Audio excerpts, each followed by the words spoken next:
Welcome, everyone. Welcome to Center for Conscious Kids, here live at the Specially Produce Network in San Diego, California.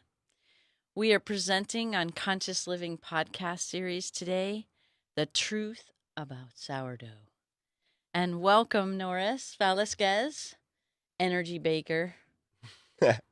Thank you, Ashley. I appreciate I'm it. so glad you're here. Yeah, Oh thanks my for the God. invite. You're welcome. I really do appreciate It's that. so exciting to have you here. Thank you. I know. Even the trucks outside love you here. Why do you say that? The trucks? They're delivering things here. Like that fresh flour that you buy here. That's right. Yes. That's right. Interesting story. When I was first looking for flour, I would buy from Sprouts mainly because it was right next to my house. Yeah. And they had a good organic flour, Yeah. but it's 5 pounds. Yeah. And as my, hard to bake. well, Big. it was working for the small production I was doing. Yeah. But as production got larger, then my need obviously grew. And I would ask other bakers, it's like, hey, where are you buying your flour? And some of them would refer me to like Costco or other warehousing places. Yeah. And I would go there and check it out. Restaurant Depot was one of them.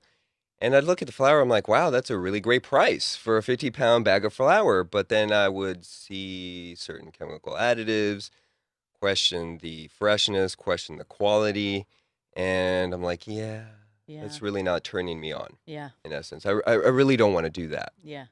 And I don't want to feed my family that, let alone bake bread and feel good about it. Right. To sell to the community. So it wasn't until I had a chef friend of mine, actually. He mentioned specialty produce long ago, and I kind of remembered it. I'm like, oh, I remember them having like really good Italian flour. So I started to look for them again, and I found a really awesome flour that its only ingredient is wheat. Wheat. That's it. It's amazing to know that flour, that's whole wheat flour or flour on the shelf, is more than one ingredient. Well, that's kind of shocking. Yes, it is. You know, because back in the day, it was all whole wheat. Right. They would just take the grain and grind it and make flour, and then the baker would use it. Right. And as we started to strip away parts of the grain to improve its shelf life and other things, it deprived the grain of its nutrition that it was giving us. It deprived the grain. Yeah. That is amazing. And therefore, you are what you eat. So now we're eating a food that is deprived of nutrition. Wow. And that's kind of sucky. Yeah. It's not natural. Well, it's like, hey, there's something wrong. And the population started to get sick. Yeah. Because of malnutrition. Right. Again, bread used to be the staple. I mean, it still is in parts of the world. Yes. So in an attempt to bring back nutrition into flour, they started to fortify it or enrich it with chemicals. Wow. Chemical multivitamin per se. Yeah. And it's not the same.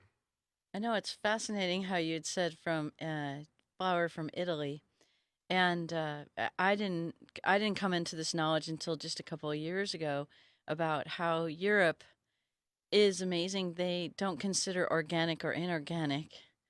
Like here in America or the U.S. or some other countries, is that they consider food organic, period. There is no discernment between inorganic and organic.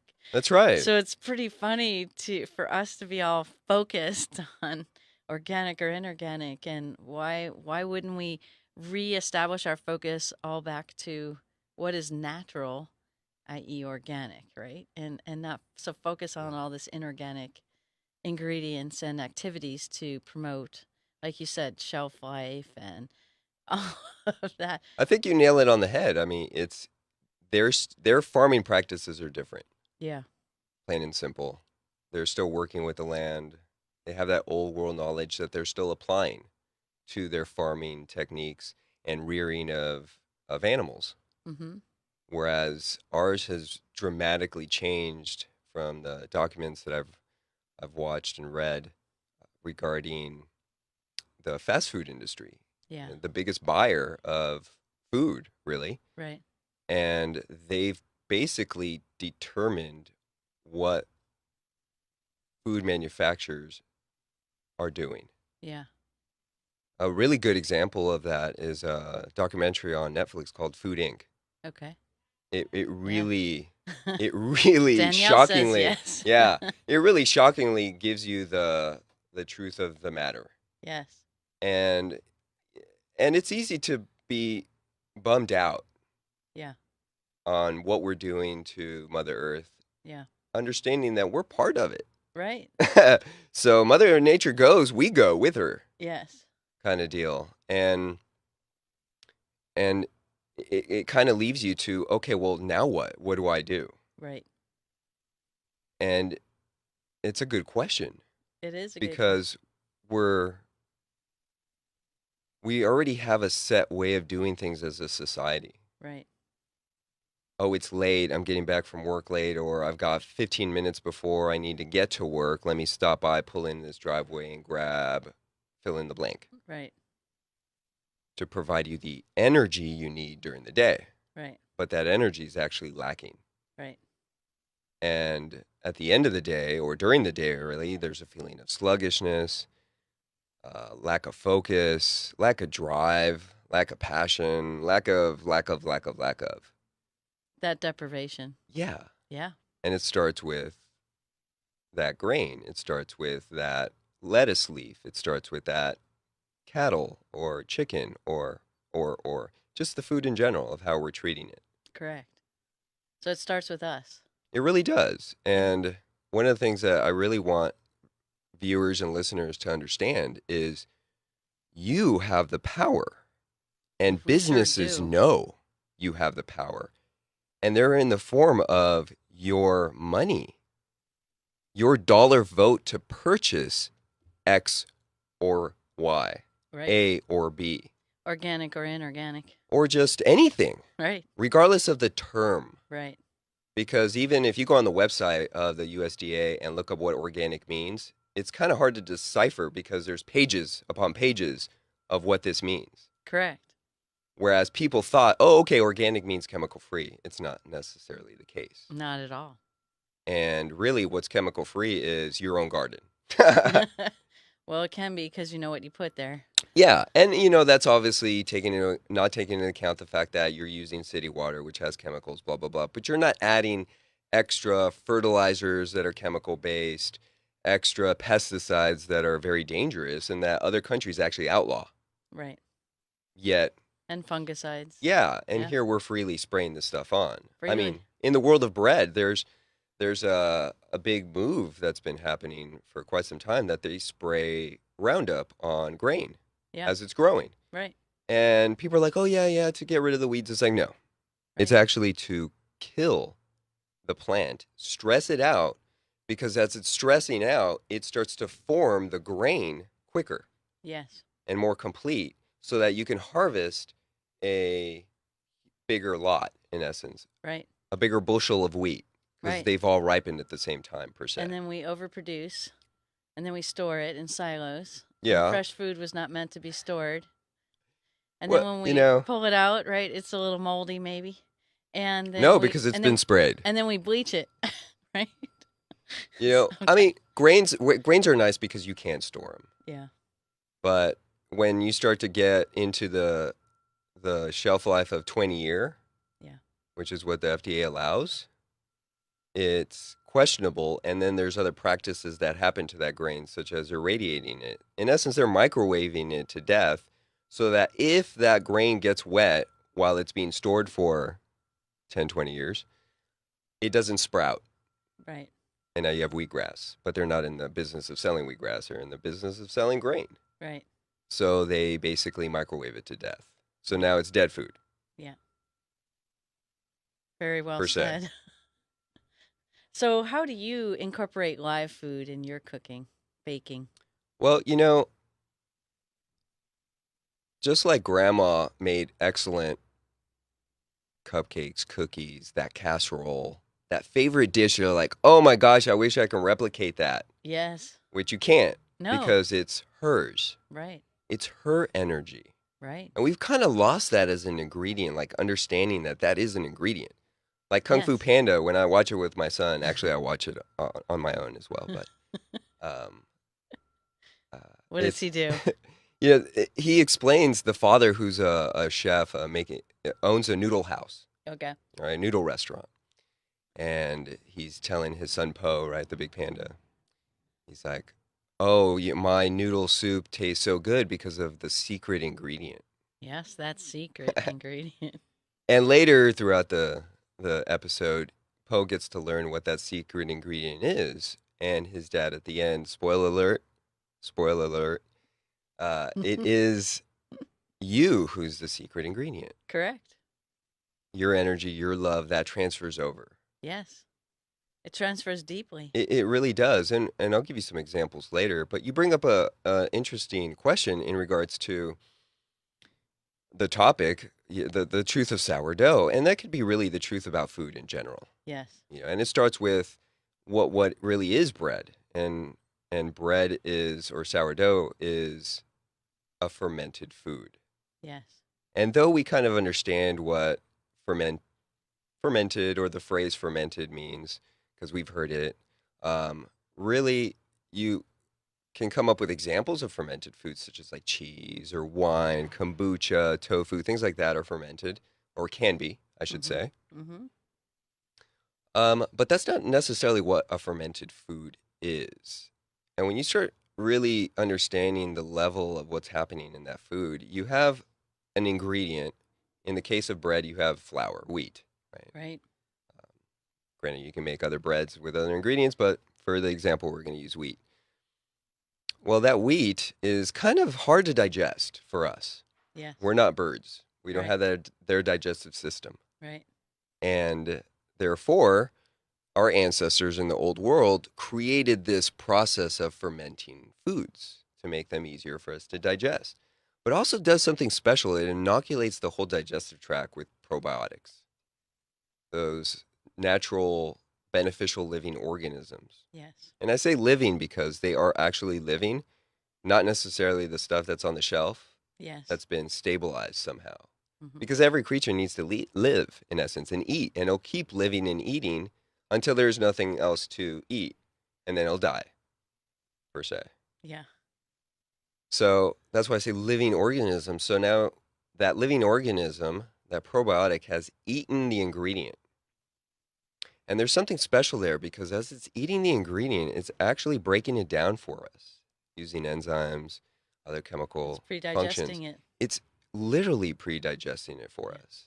So now our body uses up less energy to To break down the break it down. nutrients in the molecules. Exactly. The ingredient in general. Yeah.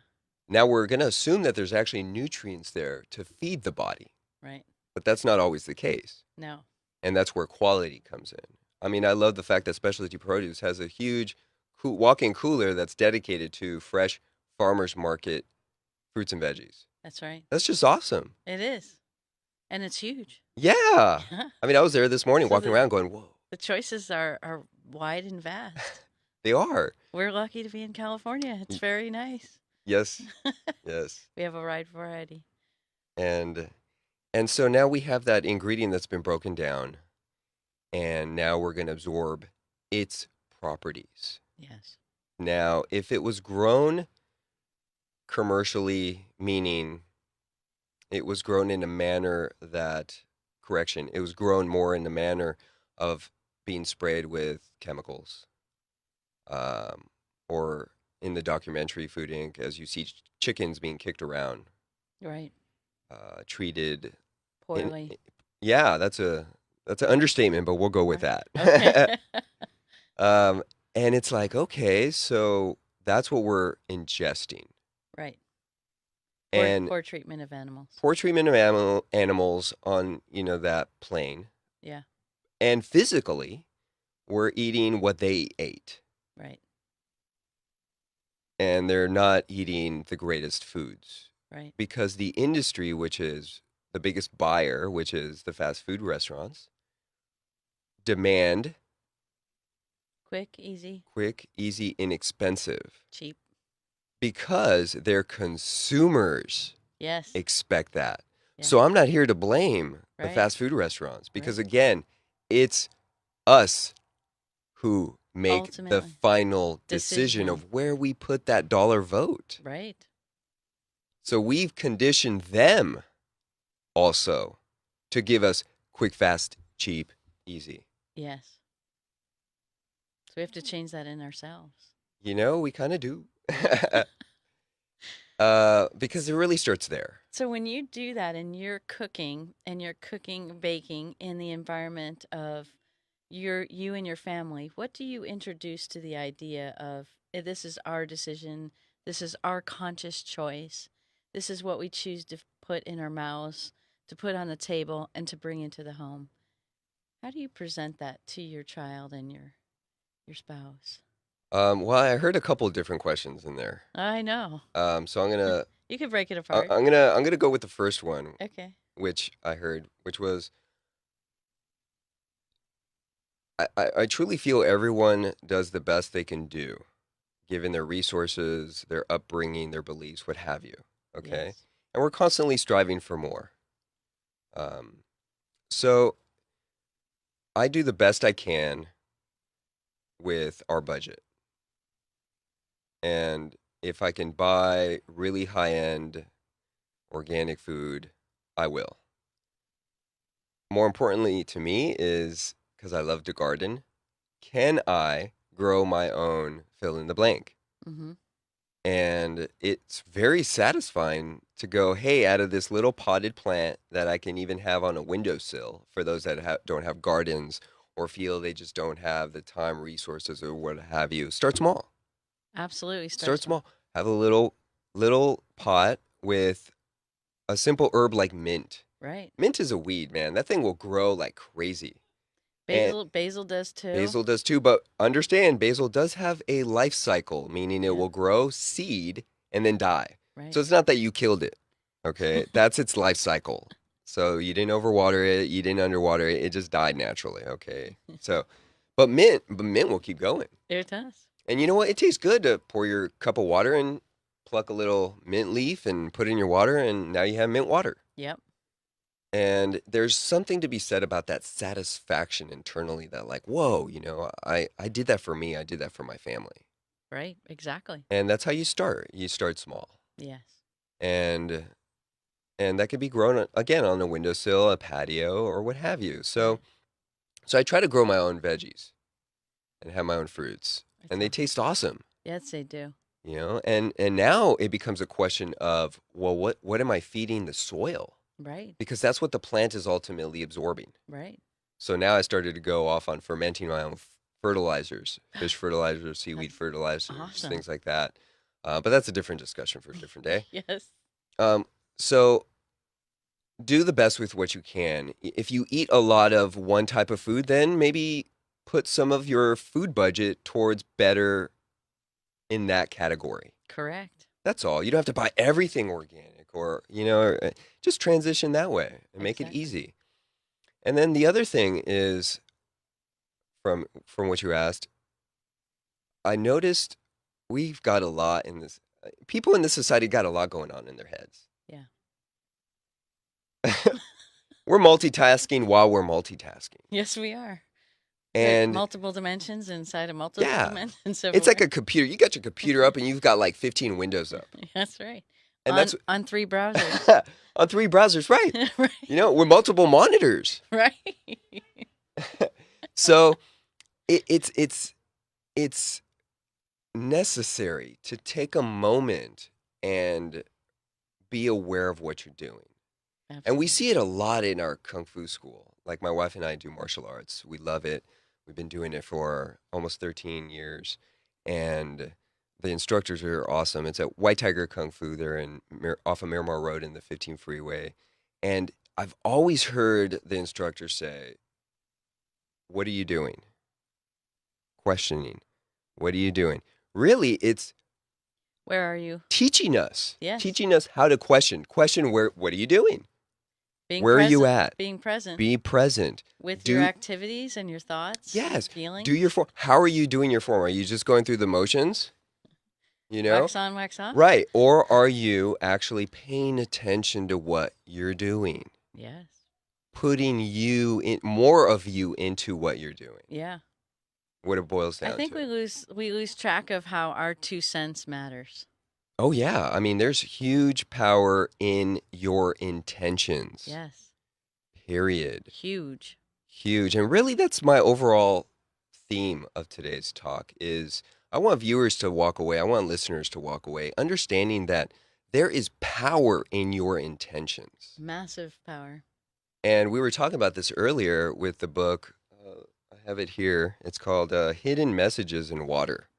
Okay, this is a internationally renowned author, Scientist. Japanese Yes. scientist and Yes. author. He recently passed away. Did he? I didn't realize Yes. that. Yep. Yep. Wow. Well, he But left. he's left a legacy and an intuitive and understanding knowledge of the world that has shapeshifted our environment and really brings us to the moment of understanding who we are, and what we not only hold internally in ourselves, but what we project and manifest in the world.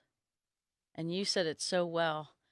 Showing these books are wonderful. They're by Masaru Emoto, and he has scientifically proven to the world about how our thoughts and intentions impact the food, the water. He mostly did it through water.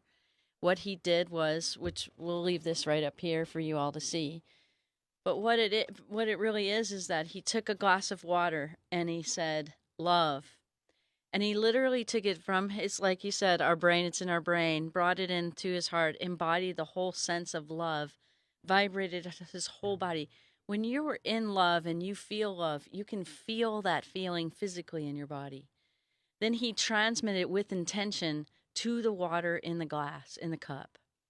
And then what he did was he froze it. And he took a cross section of that frozen material, that frozen water, and he put it under the microscope. And it showed the crystal, or a snowflake looking crystal, a molecule of how water formated itself with the intention, the frequency, the understanding, the emotion of love. And it made a rather perfect or naturally imperfect, right? I don't think all corners were, geometrically or mathematically correct, which is amazing because that adds, like you said, our differences between grandmother, mother, dad, Variations. dad, right? Like Yeah, you even said how I pronunciate your last name, right? It's my tongue is different from your tongue. that's right. And our cultural upbringing was very different too. So the context in which we learn to speak is even different. Good Even point. even if our tongues were the same, Right, which I right, don't think two tongues are ever the same, right. right? But it was really fascinating. And then he took the other end of it, the other spectrum of what our words are, what our thoughts are, our lower vibrations, our lower frequencies. We have those too. I call it the human roller coaster ride. We get to do that. We have up and down periods, and it's okay. We have both, right? Right. There's no Part judgment of it. between it. And what he did was he took hate, or I think hate is probably the best one, and he really vibrated. It doesn't feel good to vibrate with hate, though. No. But I think he did it, and he brought it to the glass, he brought it to the cup, he brought it to the water, and he put hate, and he froze that. And then he took, under the microscope, he looked at its molecular structure, and it was very dysmorphic. It was very disconjugated, discordant, as you could say, mismatched. It didn't look natural and brilliant and bright. And I think that's where many people talk about we can live in our shadow states or our fear states, and fear states tend to disorganize or disrupt nature and our own cellular structures. When we live in our gifted state, which is our natural state of being, our true divinity, our true nature in life, that those are more morphic, or those are more structured, and their structure promotes life and cellular living. Uh, And yeah, that's I what he mean, I did. It's remember really Danielle going through the pictures and going, "Oh wow, this is awesome." right, And it's like, oh wow, that's a bit of a reality check. right, Especially because one of the examples he did was using music, right. classical, hard rock. He even did people. It's like just writing the name of a person Right. on jars and letting it infuse it. I mean, in just that alone, just like writing a message Right. on the container that the water's in still affected the water. It impacted it because of the quality of language and the meaning that we put behind the That's right. words. It's intention. Yes. And And what was amazing was he did even further studies in Japan where he took clean water that was up in the mountains that was untainted by human activity, including farming. And the crystalline structures of the water was beautiful, harmonic, looked uh, geometrically appropriate or like it's supposed to, I think you right? nailed it. It's just beautiful. It's There's beautiful, so many variances in that book of like what the crystals look like. You're like, right? whoa, oh, whoa. But they're all underlining. They're just beautiful They for how are, they are, imperfections and all. right? And then you look at the negative ones and you're like, whoa, you Yeah, can't even tell it's a crystal. right. Some of them just look like a They cesspool. took, yeah, they literally did. They took samples of contaminated water from all different levels of contamination, from farming, from nuclear waste, from whatever things that we've done to the water, or humans have done. And it was truly amazing because the water was not harmonic, not interacting with other molecules inside that, and it was what we would call dead water, right, or Right. deprived water, Right. deprived of our gifted state.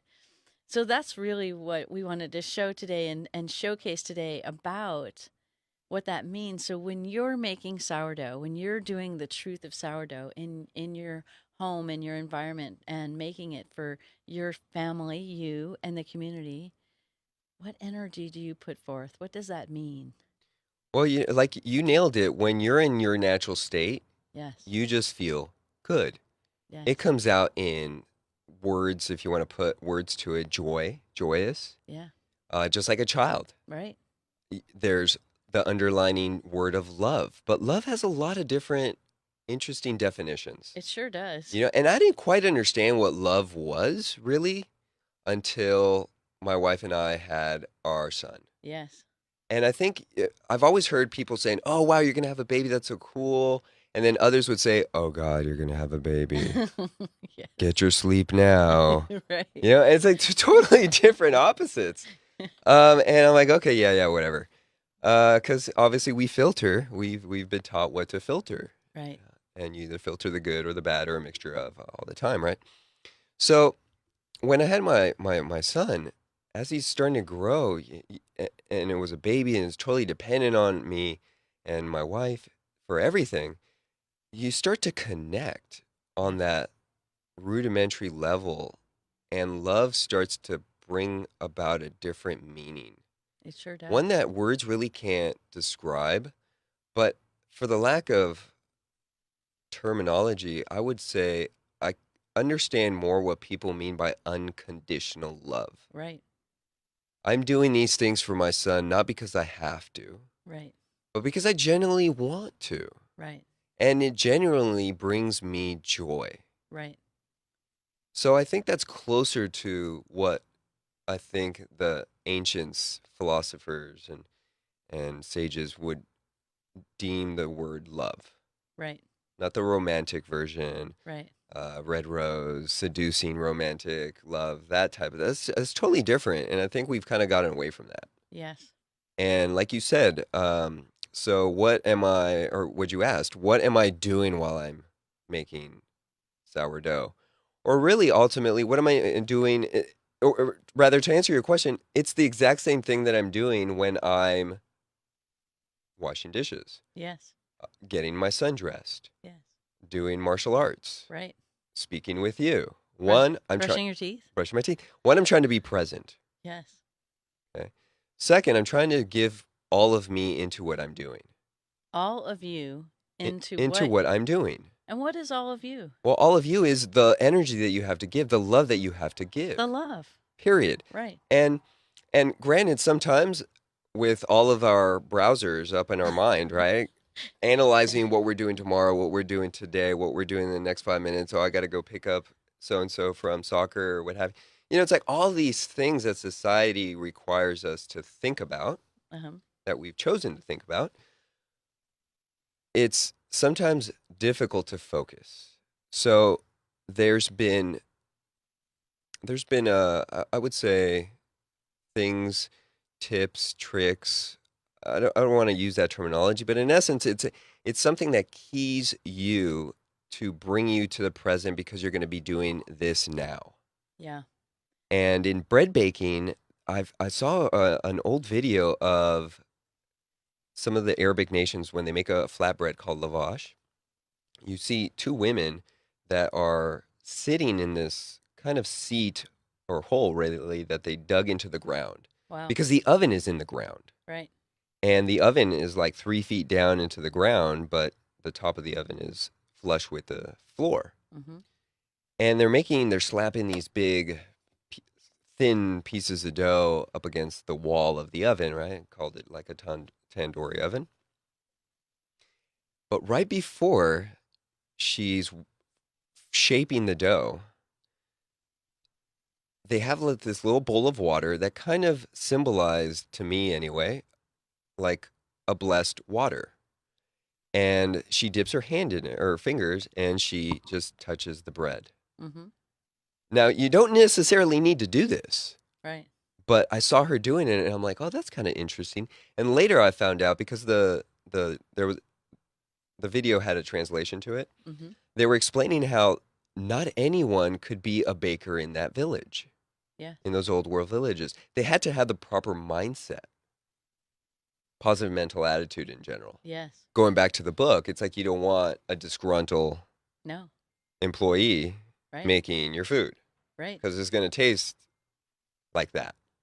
I actually have a really interesting little short story to share. I had a very sensitive, energetically sensitive child come into my office, and he was complaining of food poisoning, and that the food that he ate in a fast food restaurant, but it was more organic than not, Okay. but still fast food. He really thought that he had food poisoning, and I said, well, actually, when I checked in with his body, he actually did have food poisoning, but it wasn't from the food. It was from the handler. And what we did was we traced the energy. What was happening was the handler that went from the people in the back that were making the burrito, made the burrito, and then they were of good mindset in that moment. Everybody gets off of their good Sure. mindset, but they were in good mindset. But it was the handler that was passing the burrito from the chefs to the child, and handing it over.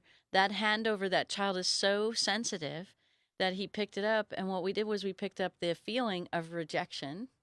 And Wow. it was the young gentleman who took the burrito from the back and gave it to the child, was going through something like a breakup with his girlfriend or something, and he felt Wow. rejected.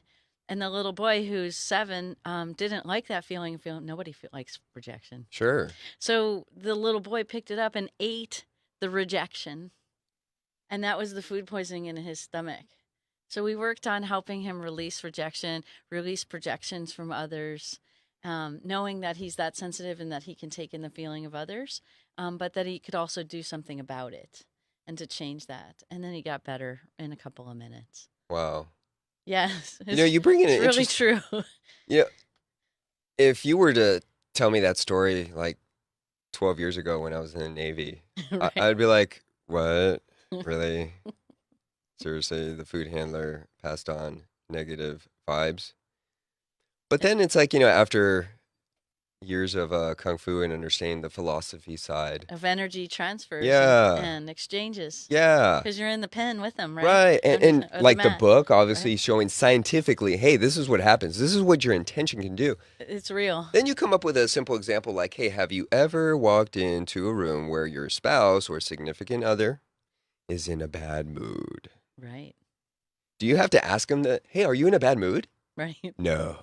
It's apparent. It's apparent Right. in everything. Yeah? Including maybe the food they're making You know, for dinner. everything. Yes. And you feel, at the very least that's what my wife has told me when I'm angry, Yeah. anxious. Yeah. And we all get angry. We all get off, like you said. Right. So how do you manage it? Well, that's a different story. Right. That's a different technique, right? Yeah. But in essence, people are aware of this Yes, they are. and they get affected, some more than others, Yes. like your little boy Yeah. story.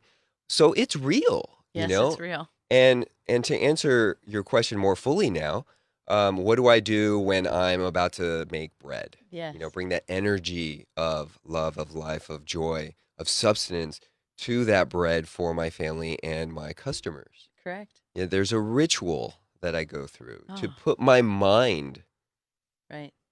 So the ritual's not in the bread necessarily. There's techniques and a Sure, process, there's the skill, but the ritual is here. right? There's Wow. a skill of a baker. No different than like a skill that can be learned to be a mechanic, Right. to be a gardener, to be an engineer. I Right. mean, all those are skills. Right. Then there's life skills that are more applicable, such as like, a lot of the stuff that I learned when I was going through my degree in international business. I haven't found a lot of applicability for, Right. okay? But it is, I still benefited from it in Yeah. one way or another. But I'm talking about tangible skill set. Like, Right. can you boil an egg? Right. Exactly. Can you fry an egg? Right. Can you make rice without a fancy rice cooker? Right. There needs to be an understanding of how to cook Right. that we've kind of lost Yes. when uh, those skills were no longer available in school anymore. Right. We've lost that domestic craft Yes. of how to take care of you and the household, and really ultimately you and the family. Correct. So regardless of what the little ritual anyone adopts to do what before they're going to do whatever they're going to do. Right. I mean, I know some people that, hey, once their work day's over, I just touch the tree that's sitting outside my house to ground me before I come into the house because I don't want to bring that stress to my house. Excellent. That's You an know. excellent practice. Or so it doesn't have to be like, oh, let's burn incense and have chimes and prayers and going on. It's like that's not what we're talking about when I say the word ritual. Yeah. I'm just talking about something that you are doing for you that resonates with you Right. to get you in the proper mindset before you do whatever you're going to do. To be present to. Yeah. To Yeah. have that positive intention. Right. And now you take intention when we adopt a daily practice of being present, and then not only being present, but being present with our mindset or our moods or our attitudes or our emotions. But now you can take it to a whole nother level of empowerment where you expand that. Now, what would you like to create with this conscious awareness in the moment? So you do this with your sourdough breads, which I think is absolutely remarkable. Thank you. On these bouli breads and a bouli bread, and you can educate us all about what that means. I'm pretty sure that's French, and it's maybe means round, but I'm not Yes. sure. Ball, round. There you go.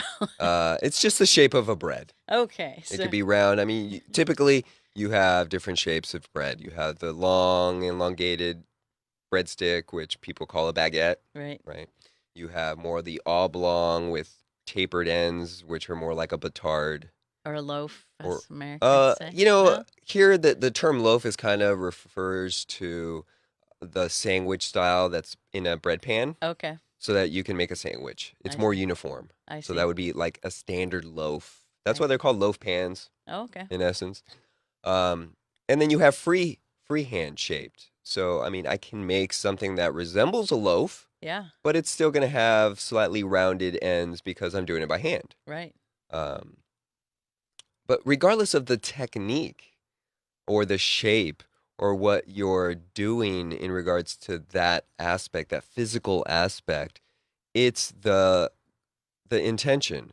mm-hmm, It's and for me, when I found specialty produce and the fact that they can order me grains that I can grind fresh because I'm all about milling my own grain. right. I want to see what I'm working with. That's beautiful. Okay, sometimes the miller can do whatever they want Yeah, and they can add whatever they want, or as like physically speaking, when they're changing batches, right. a little bit is left over of the last batch, so there's a little bit of a cross contamination potentially as they're shifting their flours Uh huh. from one mill to another mill because all purpose flour is different than bread flour. as different than pastry flour. So, or just different grains. That's why, like, sometimes you see manufactured in a facility that also processes soybean and peanut for allergy purposes, right? Right, right. So, so really, it fascinates me to see the natural food, that grain, and then I mill it, and it brings me joy. So I'm doing these things because one, I want a superior product. Yes. It makes me feel good that I am making a superior product. And these are my benchmarks that define superior product. Yes. Okay. And when I have a grain, the best grain that I can find, an organic, non GMO grain from a family farm that I have some information on. So I know the producer, which we've kind of lost that. I mean, how many ranchers do you know? I don't know any. How many farmers No, do I you didn't. know? I know You know? a couple, but I don't buy from them. So But there you it go. you know, it's like my inner circle. I don't have a rancher guy who I can Right. go, hey, how was your work today? How many cows did you feed or take from one lot to another? Yeah, it's like How present were you? yeah, How many browsers did you have up today? right. So yeah, how many eggs is Bessie laying? You know, it's like Right. I don't have those conversations with my rancher friends because I really don't have rancher friends. Right. I know ranchers because I met them through like farmers markets and things like that. But we don't have intimate conversations yet. I would Yeah. love to foster those conversations because that will bring me more joy because now I'm starting to get to know more of that part of my process, which is Right. this is where my grain comes So you're from. getting to know your food. Yeah. Yeah. Which in turns gets to know you Yes. ultimately Yes. because we're Because all, they impact us and they influence us yeah, and in we're this all way. nature. It's like, oh, this farmer treats his cattle or livestock or grain or head of lettuce this way. And it might give you some insight or inspiration or motivate you to do something in your life Right. because it's all nature. Right. We're all one per se. Absolutely. So it, treat nature kindly, and just you treating something kindly, you feel kind. Absolutely. So now I'm milling my own grain, which I love. And That's specialty produce can actually get me that grain. And as a small producer, small batch quality producer, there's not a lot of people doing this because it's difficult. yeah. It takes a lot of time. Yeah. And to ferment something properly. Going back to what's a sourdough? Well, that it's a fermented food. Well, what's a fermented food? Something that has a probiotic that living organism digested this food, but that takes time. And in a society that we've told manufacturers we want quick, fast, easy, and cheap, they have to kind of Respond to that. respond, right? So they use things like vinegar to preserve things or to mimic the flavor of fermentation and chemicals to preserve things or to not embody, but try to create flavors that would be similar to fermented foods. Mm-hmm. So in essence, we're no longer eating that fermented food. We're eating something that could be fermented, but really isn't fermented. Yes. Soy sauce is an awesome example. It took me a long time to find a quality soy sauce. I ended up ordering it online because I couldn't find a supermarket, even Asian supermarket, that had legit soy sauce, Mm-hmm. which is fermented soybeans. You look at the label and it's like, oh yeah, uh-huh, right, sodium benzoate, uh-huh. Well, we have to put that in there because it's not really fermented. And if it truly was fermented, it would keep fermenting. Right. So eventually that bottle will explode Yes. because of the carbon dioxide. So then that's a problem for people that are storing cases of And shipping it all over food. the world. Exactly. Yeah. So we kind of want to motivate people really to if you have a passion for something, man, it's okay to make something in a small batch and sell it at a farmer's market. Right. I mean, my wife helped me figure out how to get certified and licensed with permits doing a cottage food operation, which is the license that you need that you can get through the County of San Diego Health Department that will certify your home kitchen to make food, certain types of food. They don't want you obviously to be doing dangerous things with meats and shellfish and things like that. So that stuff is excluded. But pastries, certain types of candies or nut mixtures, granola bars, things like that. I mean, if you have a passion for something, go for it. Yeah. check it out. Yeah. See if you can sell it to a neighbor because that's how I started. I mean, I love sourdough. I love bread. I love good food. I've been baking for my family for a little over 10 years for our consumption. Right. And then one day when my son was born, well, not one day when my son was born, right? Because it took a while. That Took day. a while, right? That day that he was born. Yeah, I walked away from my career in finance and I became a stay-at-home dad, which I absolutely love, but pays zero Yeah. monetary wise. Yeah. So I'm like, okay, what else can I do to earn some extra income? And I love sourdough and I started to bake a little extra, sold it to neighbors. It started to catch on, took on some certifications so And I can do it on a larger scale. it just grew. And it just grew, and it's okay that it started small. Yes. Doesn't mean you have to end small. Right. You can keep going if you want. Right. Yeah. Well, like I was saying, that your bully bread, that was so amazing, is that you dust the top, right, with a white or flour or something, and you imprint, which is just amazing, these different symbols or shapes, or, one looked like a lotus flower. Yeah, yeah, there's different things that you can do, and all those are fun techniques. But that's a form of energy For that you're sure, putting for into the sure. lotus flower. And what does the lotus flower? Well, it could mean something different for you than it means for me. I think generally it means an opening, an expansion, and new growth, new opportunities, and abundance. Lots of different terms or thoughts or processes, intentions. But it was really neat because you had that on your bread, and then when you take a slice, or you eat a slice, or you share a slice, you, they're sharing not only the intentions and the goodness and the wholeness and the love that you put into baking the bread, but also this symbolism of I'm here now expanding because I was present and in the moment and put my love and my understanding into the making of the bread, into the water, right, of the Right. bread. And it vibrates at that, the love, but then you added another layer of context, right, which was this expansion, this abundance, and it's literally laden on top energetically on the bread that people get to enjoy. They may or may not be aware. They may have their 15 browsers up, right? Or 15 screens up on 3 browsers.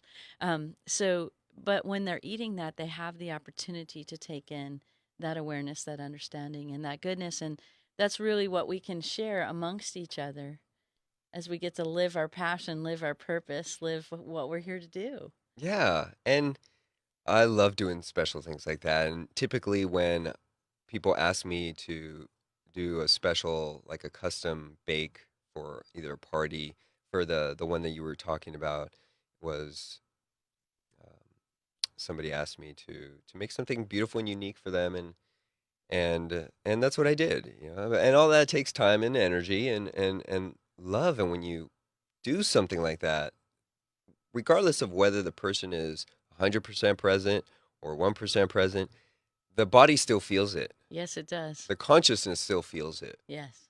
Now, if you could do it consciously, that's even cooler. Well, yeah, because then the receiver of the bread eater versus the bread maker, right? They've synergized together. Yeah. So two people have come together to create this greater sense of synergy that they might not have been able to do alone Yeah. or individually. And the fun part about food is that it's a very primal instinct Yes. to, and oftentimes people are at the farmer's market when I'm giving out samples and things or talking to them.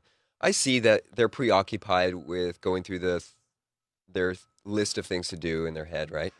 And we're kind of rushing the process along, what have you, because they need to go pick up X, Y, Z or what have you. And then all of a sudden, I hand them the slice of bread for them to sample, and then they eat it, and then all of a sudden, everything stops, Isn't that amazing? and they're like, "Oh, oh, oh, wow, oh, I've wow, sh- that's really good." I mean, I remember when you had, I think, a smoked onion garlic bread. You texted Yes. me like a couple of different times Yes. as it was, I guess, hitting the consciousness at different levels. It's like, Right. oh, oh, wow. And Yeah. then I get another one. It's like, oh my God, this is really good, Yes. as it's taking root, as it's being experienced. Right.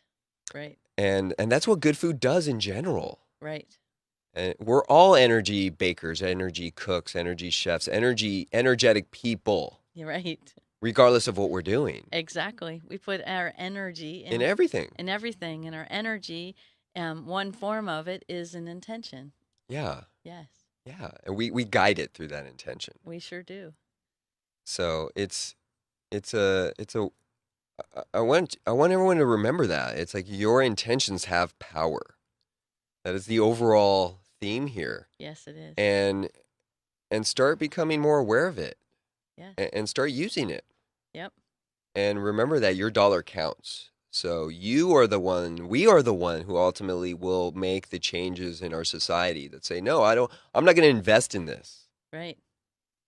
I'm going to invest in this. I know. For the last 6 years, I stopped investing in fast food. I changed that idea of what that meant, moving away from fast, easy, right, to meal prepping, meal planning, meal sorting, understanding, knowing new places to go and resources and opportunity if we didn't grow our own, right? Right? And Yeah. then collaborating with others that will share with us information we didn't know about, like I don't know, the 15 layers of what an organic fruit is and Right? all the little numbers. And I'm like, what does all that mean? Yeah. Right? Yeah. You have to study a book to figure out how to read a label to know what you're buying. It's very fascinating. Well, there's always if you don't understand what that word is, Right. then question it. Yes. Um, and that goes back to the truth of sourdough. When you pick up a loaf of bread from the market and you flip it over and you look at the label, if you even get there, I mean, not everyone has that leisure time available to pick up every item. And that's okay. Pick one today, one tomorrow, the next time you go shopping, and you just get to understand your food. Correctly. And when I picked up a loaf of bread, I was at Costco looking at which I love Costco, by the way, but I was there. So I'm like, hey, let's go check out the bread aisle. Yeah. See what's mainstream, you Right. know? So I grabbed a loaf, and first of all, the first thing I noticed was its weight Right. or lack thereof. Right. It feels like a large loaf should weigh a good amount of weight. Like a loaf about this big is probably about 1.5 to 2 pounds. Mm-hmm. But it doesn't feel like that when I pick up a generic loaf of bread. It feels like more like, well, let's just say a whole lot less than that. It feels like I'm buying air Okay. or I'm being offered to purchase air. Yes. And then I'm looking at the label going, okay, what's enriched wheat? Right. It says wheat, parentheses, blah, blah, blah, blah, blah, blah, blah. Right. So understand that enriched wheat just means, okay, we've stripped all the nutrients from wheat, so now we got to do something about that. So let's add a chemical multivitamin in there. Yeah. And now it's enriched, right? And then you have a whole bunch of additives, chemical additives to it, which now you're like, okay, well, why does that need to be in there? Well, Because it got made last week. or last month, Yeah.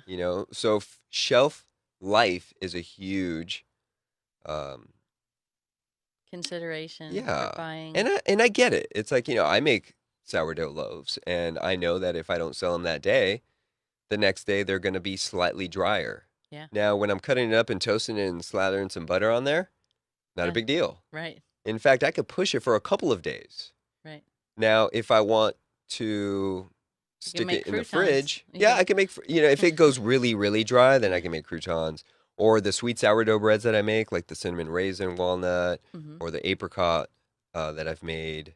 As we start to progress in the Thanksgiving, fresh cranberries come about, so I'll use fresh cranberries and walnuts and culture my own buttermilk to make those sweet sourdoughs. They're delicious for French toast. So I'll purposely let like half of it go dry for 3 or 4 days and then slice it up thick and make it into French toast. And oh my gosh, it tastes so good to make a real French toast with real fermented bread. Yeah. Because one, it's super easy to digest. We're grinding our own grains, so you're actually getting real food, real nutrients from it. Right. And it feeds the body, so you're enjoying it, and it's good for you. It's a win-win. Yes. So And you're not sluggish in the afternoon. exactly. Yes. Those chemical additives aren't bogging you down. Yes. I mean, my kung fu teacher over at White Tiger mentioned one day in class, he really got me to think about what preservatives mean. Mm-hmm. And our body is meant to break down food, our Not digestive tract. not clear preservatives Yeah, or so fungicides or pesticides. right. But just the preservative part, if I'm eating a food that's just infused with a whole bunch of preservatives, it's designed not to break down. So how is my body supposed to break it down? Right. And that was some serious food for thought. Yes, it is. Yes, it is. And for the next 15 minutes or however it was while we were doing our forums, I'm like thinking about that, like, wow, yeah, that's interesting. That's no wonder when I eat certain foods or I'm at certain restaurants, I feel sluggish, I have indigestion. And I didn't quite realize what that felt like or what that terminology was. I just thought I overate. But then when I went to Italy and I ate the same amount, if not more often, because I was eating like 6 times a day. My wife was like, honey, really? You're eating gelato at 9 o'clock in the morning or 7 o'clock or whatever it was, right? I'm like, honey, I the think they. gelato stand is open. That's right. If they didn't want me to eat gelato here, then why is it open? That's right. And it was good. Yeah. It digested. It was Yeah. real ingredients. Like you said, they don't have organic or non organic. Everything is naturally made Right. from the cow that was probably milked. A block away. Right. Yes. So it's like you're taking on that real energy from Mother Nature. Right. And it tastes good and it feels good. Right. So I'm like, okay. I got back to the States. I'm like, okay, there's something else going on here. Yeah. And especially now I get customers who come to my booth at the farmer's market. They're like, oh, is there gluten in your bread? I'm like, that's a great question. Yes, there is. But understand, gluten Is a binding, natural binding. is a natural property of sourdough bread, of flour, really, I should say. Right. Okay. But when you make it with a sourdough process, which you can think of sourdough as a process of making bread, not a flavor. Right. Because other parts of the world don't call it sourdough. They call it wild fermentation, wild yeast, uh, natural leaven, Right. levain. Depending on where you are at, biga in Italy, Yeah. the la madre in Spanish, the mother culture, right? So that's a different terminology, but it's the same thing. You're using those probiotics to break down the ingredient. Right. So as it's breaking down the ingredient and realigning those molecular structures, it's super easy to digest for you. Right. Versus if I'm using commercial yeast, which is those little envelopes that you find in the market to make pizza or whatever bread at the grocery store, that is a brewer's yeast in essence. That was made for the beverage industry, that just creates air. So in essence, you're taking flour, which is difficult to digest, adding water, and adding something that's going to create air bubbles, and then you bake it.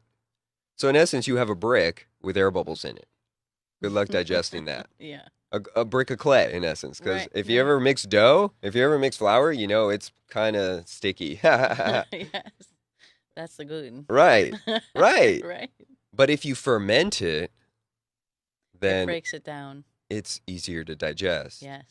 And people are like, oh, yeah, that's interesting that you say that because when I was in Italy or when I was in France or what have you, when I was abroad, in essence, when I was anywhere other than the States eating this bread, I was okay.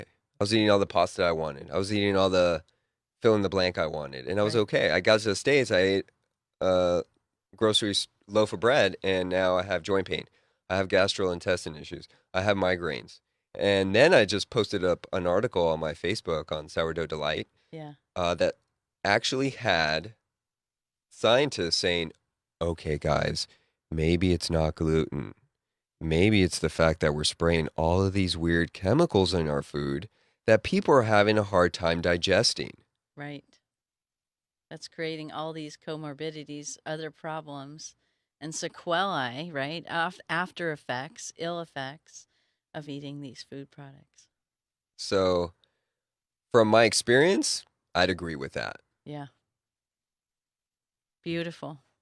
Thank you for sharing with us the truth of sourdough. You're very welcome. It's gorgeous. I love your energy and I love what you do and how you bring that forward to the world. And thank you for sharing with us today. You're very welcome, Yeah. Ashley. I'm so glad at what you're doing, Oh, with thank you. Conscious Kids. I really think kids are our future, and if we can start teaching them these things, this old world knowledge, Absolutely. then it's just gonna set up the next generation, empower them, It sure you is. know. And I think specialty produce with everything that they're doing, Yes. offering awesome fruits and vegetables, farmers market fresh stuff, and it's if you haven't checked them out, they're open to the public, and it's so Yes. cool that there's a list of restaurants here in San Diego that are using specialty produce. You might even see now that you know the name. When you're driving down the freeway, you'll see a Right. specialty produce truck. Track. Right. Now that I know about specialty produce, I see them. Right. I'm like, oh, there they are. Oh, wow, they're here too. Right. Wow, they're everywhere. Yeah. It's And there's beautiful. restaurants out there that are consciously making the decision, Right. hey, we want better food, Right. because ultimately the owner or the chef, the cook, the baker, whoever's spearheading that restaurant, that business to provide that food is saying, I feel better because I am providing a better standard. Correct. And Absolutely. that energy goes into their food. It sure does. It's amazing. Yeah, it really is. So Yeah. kudos to everyone here, Yes. and thank you for having me, Yes. Ashley. Thank you. Thank you, everyone. Have a great day. Thank you. Bye-bye.